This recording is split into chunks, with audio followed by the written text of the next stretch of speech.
I got 3 bids on the exact same job, and I decided that after taking a look at all the bids and talking to the salespeople that M&M would be the appropriate company for me to use on this project.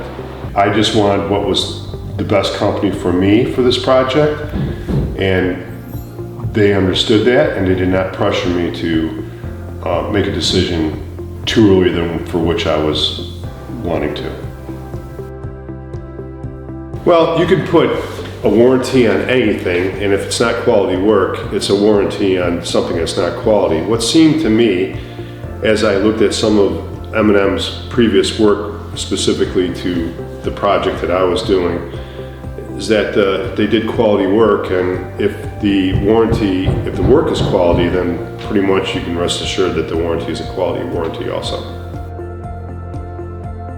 Absolutely. This house was struck by lightning almost 2 years ago, and it caused significant damage to the electronics inside the house, and my insurance policy did cover it, and I thank God that I had a very good policy, and it did cover all the damage.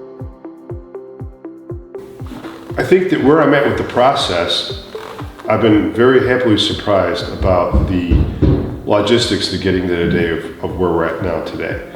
I believe that the communication between me and M&M was superior, very significant. I've gotten notifications on the start of the project and the project status continuously since I signed the contract. Follow-up was prior to deciding on doing M&M was not aggressive, and I appreciate that a lot. They definitely, up until this point, have done what they promised, and I'm very happy with that.